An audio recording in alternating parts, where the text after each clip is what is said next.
The Lady of the Barge by W. W. Jacobs. The Master of the Barge. Arabella sat in the stern of his craft with his right arm leaning on the tiller. A desultory conversation with the mate of a schooner who was hanging over the side of his craft a few yards off had come to a conclusion owing to a difference of opinion on the subject of religion. The skipper had argued so warmly that he almost fancied he must have inherited the tenets of the Seventh-day Baptists from his mother, while the mate had surprised himself by the warmth of his advocacy of a form of Wesleyanism which would have made the members of that sect open their eyes with horror. He had, moreover, confirmed the skipper in the error of his ways by calling him a bargee, the ranks of the Baptists receiving a defender if not a recruit from that hour. With the influence of the religious argument still upon him, the skipper, as the long summer's day gave place to night, fell to wondering where his own mate, who was also his brother-in-law, had got to. Lights which had been struggling with the twilight now burnt bright and strong, and the skipper, moving from the shadow to where a band of light fell across the deck, took out a worn silver watch and saw that it was 10 o'clock. Almost at the same moment, a dark figure appeared on the jetty above and began to descend the ladder, and a strongly built young man of 22 sprang nimbly to the deck. 10 o'clock, Ted, said the skipper slowly. It'll be 11 in an hour's time, said the mate calmly. That'll do, said the skipper in a somewhat loud voice as he noticed that his late adversary still occupied his favorite strained position, and a fortuitous expression of his mother's occurred to him. Don't talk to me. I've been arguing with the son of Belial for the last half hour. Bargee, said the son of Belial in a dispassionate voice. Don't take no notice of him, Ted, said the skipper pityingly. He wasn't talking to me, said Ted, but never mind about him. I want to speak to you in private. Fire away, my lad, said the other in a patronizing voice. Speak up, said the voice from the schooner encouragingly. I'm listening. There was no reply from the bargee. The master led the way to the cabin and, lighting a lamp, which appealed to more senses than one, took a seat on a locker and again requested the other to fire away. Well, you see, it's this way, began the mate with a preliminary wriggle. There's a certain young woman— A certain young what? Shouted the master of the Arabella. Woman, repeated the mate snappishly. You've heard of a woman afore, haven't you? Well, there's a certain young woman I'm walking out with. Walking out? Gasped the skipper. Why, I never heard of such a thing. You would have done if you'd been better looking, p'raps, retorted the other. Well, I've offered this young woman to come for a trip with us. Oh, you have you? Said the skipper sharply. And what do you think Louisa will say to it? That's your lookout, said Louisa's brother cheerfully. I'll make her up a bed for her, and we'll all be as happy as you please. He started suddenly. The mate of the schooner was indulging in a series of whistles of the most amatory description. There she is, he said. I told her to wait outside. He ran upon deck, and his perturbed brother-in-law, following at his leisure, was just in time to see him descending the ladder with a young woman and a small handbag. This is my brother-in-law, Cap'n Gibbs, said Ted, introducing the new arrival. Smartest man at a barge on the river. The girl extended a neatly gloved hand, shook the skipper's affably, and looked wonderingly about her. It's very close to the water, Ted, she said dubiously. The skipper coughed. We don't take passengers as a rule, he said awkwardly. We ain't got much convenience for them. Never mind, said the girl kindly. I shan't expect too much. She turned away, and following the mate down to the cabin, went into ecstasies over the space-saving contrivances she found there. The drawers fitted in the skipper's bunk were a source of particular interest, and the owner watched with strong disapprobation through the skylight her efforts to make him an apple pie bed with the limited means at her disposal. He went down below at once as a wet blanket. I was just shaking your bed up a bit, said Miss Harris, reddening. I see you was, said the skipper briefly. He tried to pluck up courage to tell her that he couldn't take her, but only succeeded in giving vent to an inhospitable cough. I'll get the supper, said the mate suddenly. You sit down, old man, and talk to Lucy. In honor of the visitor, he spread a small cloth, and then proceeded to produce cold beef, pickles, and accessories in a manner which reminded Miss Harris of white rabbits from a conjurer's hat. Captain Gibbs, accepting the inevitable, ate his supper in silence and left them to their glances. "We must make you up a bed for'ard, Lucy," said the mate when they had finished. Miss Harris started. "Where's that?" she inquired. "Other end of the boat," replied the mate, gathering up some bedding under his arm. "You might bring a lantern, John." The skipper, who was feeling more sociable after a couple of glasses of beer, complied and accompanied the couple to the tiny forecastle. A smell compounded of bilge, tar, paint, and other healthy disinfectants emerged as the scuttle was pushed back. The skipper dangled the lantern down and almost smiled. "I can't sleep there," said the girl with decision. "I shall die of fright." "You'll get used to it," said Ted, encouragingly, as he helped her down. "It's quite dry and comfortable." He put his arm round her waist and squeezed her hand, and aided by this moral support, Miss Harris not only consented to remain, but found various advantages in the forecastle over the cabin, which had escaped the notice of previous voyagers. "I'll leave you the lantern," said the mate, making it fast, "and we shall be on deck most of the night. We get under way at 2. He quitted the forecastle, followed by the skipper, after a polite but futile attempt to give him precedence, and made his way to the cabin for 2 or 3 hours' sleep. "There'll be a row at the other end, Ted," said the skipper nervously, as he got into his bunk. "Louisa's sure to blame me for letting you keep company with a gal like this. We was talking about you only the other day, and she said if you was married 5 years from now it'd be quite soon enough." "Let Lou mind her own business," said the mate sharply. "She's not going to nag me. She's not my wife, thank goodness." He turned over and fell fast asleep, waking up fresh and bright 3 hours later to commence what he fondly thought would be the pleasantest voyage of his life. The Arabella dropped slowly down with the tide, the wind being so light that she was becalmed by every tall warehouse on the way. Off Greenwich, however, the breeze freshened somewhat, and a little later Miss Harris, looking somewhat pale as to complexion and untidy as to hair, came slowly on deck. "Where's the looking-glass?" she asked, as Ted hastened to greet her. "How does my hair look?"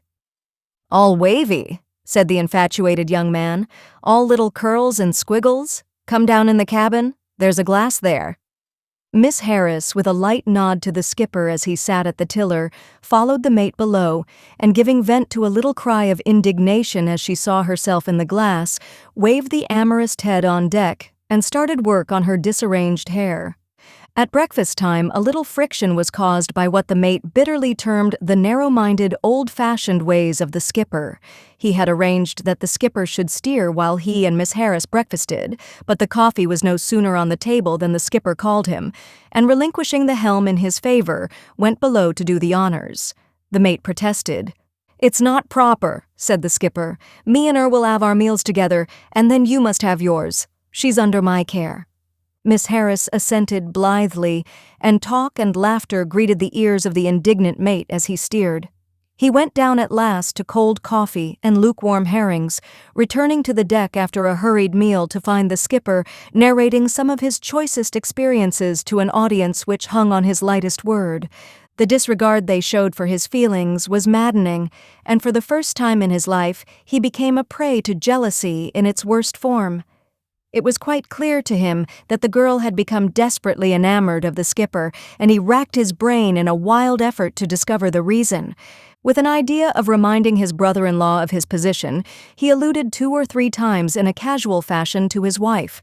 The skipper hardly listened to him, and patting Miss Harris's cheek in a fatherly manner, regaled her with an anecdote of the mate's boyhood, which the latter had spent a goodly portion of his life in denying. He denied it again, hotly, and Miss Harris, conquering for a time her laughter, reprimanded him severely for contradicting. By the time dinner was ready, he was in a state of sullen apathy, and when the meal was over and the couple came on deck again, so far forgot himself as to compliment Miss Harris upon her appetite. "I'm ashamed of you, Ted," said the skipper with severity. "I'm glad you know what shame is," retorted the mate. "If you can't behave yourself, you'd better keep a bit for'ard till you get in a better temper," continued the skipper. "I'll be pleased to," said the smarting mate. "I wish the barge was longer." "It couldn't be too long for me," said Miss Harris, tossing her head. "Behaving like a schoolboy," murmured the skipper. "I know how to behave myself," said the mate as he disappeared below. His head suddenly appeared again over the companion. "If some people don't," he added, and disappeared again. He was pleased to notice as he ate his dinner that the giddy prattle above had ceased, and with his back turned toward the couple when he appeared on deck again, he lounged slowly forward until the skipper called him back again. "What was them words you said just now, Ted?" he inquired. The mate repeated them with gusto. "Very good," said the skipper sharply. "Very good." "Don't you ever speak to me again," said Miss Harris with a stately air, "because I won't answer you if you do." The mate displayed more of his schoolboy nature. "Wait till you're spoken to," he said rudely. "This is your gratefulness, I suppose." "Gratefulness," said Miss Harris with her chin in the air. "What for?" "For bringing you for a trip," replied the mate sternly. "You bringing me for a trip," said Miss Harris scornfully. "Captain Gibbs is the master here, I suppose. He is giving me the trip. You're only the mate." "Just so," said the mate, with a grin at his brother-in-law, which made that worthy shift uneasily. "I wonder what Lou will say when she sees you with a lady aboard." "She came to please you," said Captain Gibbs with haste. "Ho! She did she?" jeered the mate. "Prove it. Only don't look to me to back you, that's all." The other eyed him in consternation, and his manner changed. "Don't play the fool, Ted," he said, not unkindly. "You know what Lou is."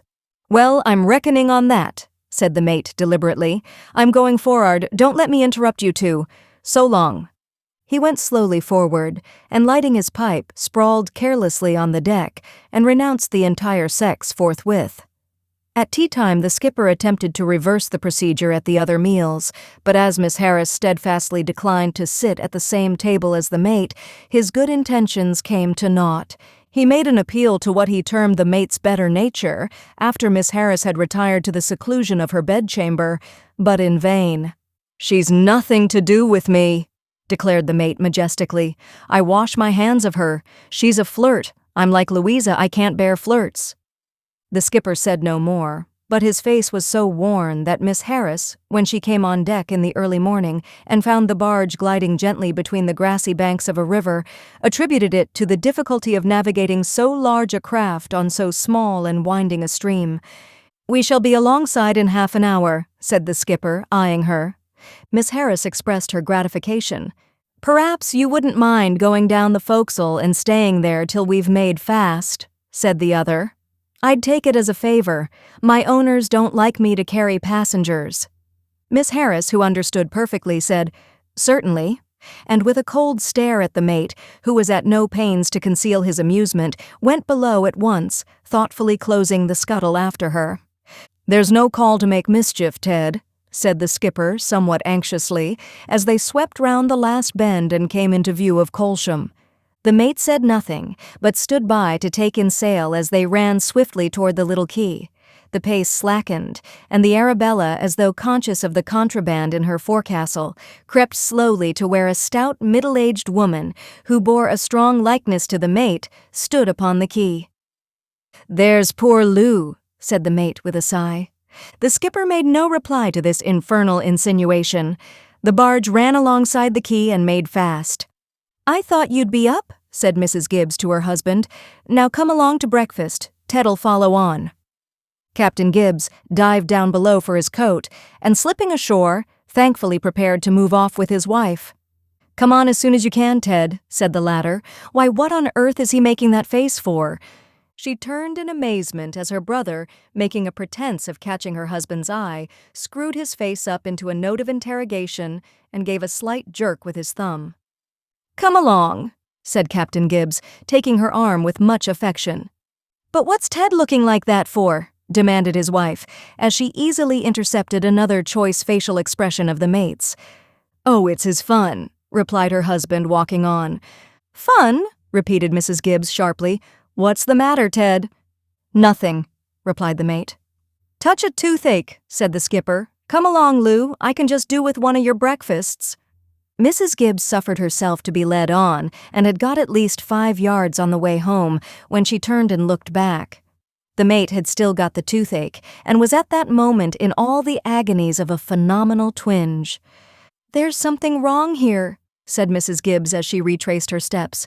"Ted, what are you making that face for?" "It's my own face," said the mate, evasively. Mrs. Gibbs conceded the point and added bitterly that it couldn't be helped. All the same, she wanted to know what he meant by it. "Ask John," said the vindictive mate. Mrs. Gibbs asked. Her husband said he didn't know, and added that Ted had been like it before, but he had not told her for fear of frightening her. Then he tried to induce her to go with him to the chemist's to get something for it. Mrs. Gibbs shook her head firmly, and boarding the barge took a seat on the hatch and proceeded to catechize her brother as to his symptoms. He denied that there was anything the matter with him, while his eyes openly sought those of Captain Gibbs as though asking for instruction. "You come home, Ted," she said at length. "I can't," said the mate. "I can't leave the ship." "Why not?" demanded his sister. "Ask John," said the mate again. At this, Mrs. Gibbs's temper, which had been rising, gave way altogether, and she stamped fiercely upon the deck. A stamp of the foot has been for all time a rough and ready means of signaling. The forescuttle was drawn back, and the face of a young and pretty girl appeared framed in the opening. The mate raised his eyebrows with a helpless gesture, and as for the unfortunate skipper, any jury would have found him guilty without leaving the box. The wife of his bosom, with a flaming visage, turned and regarded him. "You villain!" she said in a choking voice. Captain Gibbs caught his breath and looked appealingly at the mate. "It's a little surprise for you, my dear," he faltered. "It's Ted's young lady." "Nothing of the kind," said the mate sharply. "It's not? How dare you say such a thing?" demanded Miss Harris, stepping onto the deck. "Well, you brought her aboard, Ted, you know you did," pleaded the unhappy skipper. The mate did not deny it, but his face was so full of grief and surprise that the other's heart sank within him. "All right," said the mate at last. "Have it your own way." "Hold your tongue, Ted," shouted Mrs. Gibbs. "You're trying to shield him." "I tell you, Ted brought her aboard, and they had a lover's quarrel," said her unhappy spouse. "It's nothing to do with me at all." "And that's why you told me Ted had got the toothache and tried to get me off to the chemist's, I suppose," retorted his wife with virulence. "Do you think I'm a fool? How dare you ask a young woman on this barge? How dare you?" "I didn't ask her," said her husband. "I suppose she came without being asked," sneered his wife, turning her regards to the passenger. "She looks the sort that might, you brazen-faced girl." "Here, go easy, Lou," interrupted the mate, flushing as he saw the girl's pale face. "Mind your own business," said his sister violently. "It is my business," said the repentant mate. "I brought her aboard, and then we quarreled." "I've no doubt," said his sister bitterly. "It's very pretty, but it won't do." "I swear it's the truth," said the mate. "Why did John keep it so quiet and hide her for, then?" demanded his sister. "I came down for the trip," said Miss Harris. "That is all about it. There is nothing to make a fuss about. How much is it, Captain Gibbs?" She produced a little purse from her pocket, but before the embarrassed skipper could reply, his infuriated wife struck it out of her hand. The mate sprang instinctively forward, but too late, and the purse fell with a splash into the water. The girl gave a faint cry and clasped her hands. "How am I to get back?" she gasped. "I'll see to that, Lucy," said the mate. "I'm very sorry. I've been a brute." "You," said the indignant girl. "I would sooner drown myself than be beholden to you." "I'm very sorry," repeated the mate humbly. "There's enough of this play-acting," interposed Mrs. Gibbs. "Get off this barge." "You stay where you are," said the mate authoritatively. "Send that girl off this barge," screamed Mrs. Gibbs to her husband. Captain Gibbs smiled in a silly fashion and scratched his head. "Where is she to go?" he asked feebly. "What does it matter to you where she goes?" cried his wife fiercely. "Send her off." The girl eyed her haughtily, and repulsing the mate as he strove to detain her, stepped to the side. Then she paused as he suddenly threw off his coat and, sitting down on the hatch, hastily removed his boots. The skipper, divining his intentions, seized him by the arm. "Don't be a fool, Ted," he gasped. "You'll get under the barge." The mate shook him off and went in with a splash which half drowned his advisor. Miss Harris, clasping her hands, ran to the side and gazed fearfully at the spot where he had disappeared, while his sister in a terrible voice seized the opportunity to point out to her husband the probably fatal results of his ill-doing. There was an anxious interval, and then the mate's head appeared above the water, and after a breathing space disappeared again. The skipper, watching uneasily, stood by with a lifebelt. "Come out, Ted!" screamed his sister as he came up for breath again. The mate disappeared once more, but coming up for the third time, hung onto the side of the barge to recover a bit. A clothed man in the water savors of disaster and looks alarming. Miss Harris began to cry. "You'll be drowned," she whimpered. "Come out," said Mrs. Gibbs in a raspy voice. She knelt on the deck and twined her fingers in his hair. The mate addressed her in terms rendered brotherly by pain. "Never mind about the purse," sobbed Miss Harris. "It doesn't matter."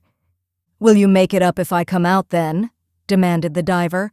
"No, I'll never speak to you again as long as I live," said the girl passionately. The mate disappeared again. This time he was out of sight longer than usual, and when he came up merely tossed his arms weakly and went down again. There was a scream from the women and a mighty splash as the skipper went overboard with a lifebelt.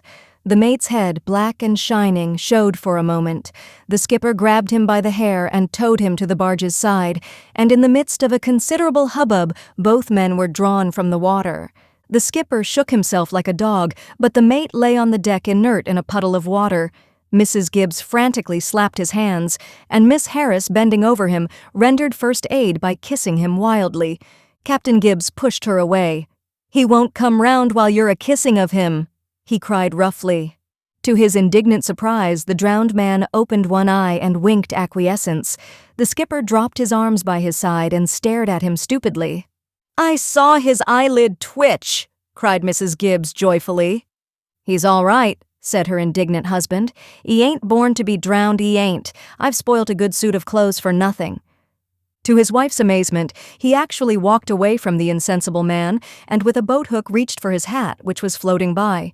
Mrs. Gibbs, still gazing in blank astonishment, caught a seraphic smile on the face of her brother as Miss Harris continued her ministrations, and in a pardonable fit of temper, the overwrought woman gave him a box on the ear, which brought him round at once.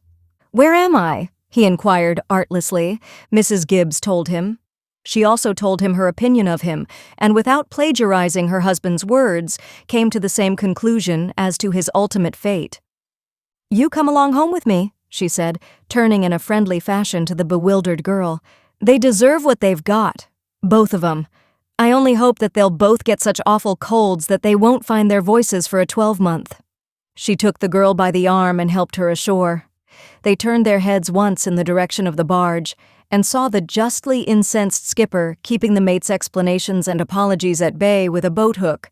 Then they went in to breakfast. The end. Best Audiobooks for Free hopes that you have enjoyed this production of The Lady of the Barge by W. Jacobs. Please subscribe to our channel on YouTube and Rumble, as your subscription is the support we need to create more great free content. Please look to our website at bestaudiobooksforfree.com for a complete list of our audiobooks.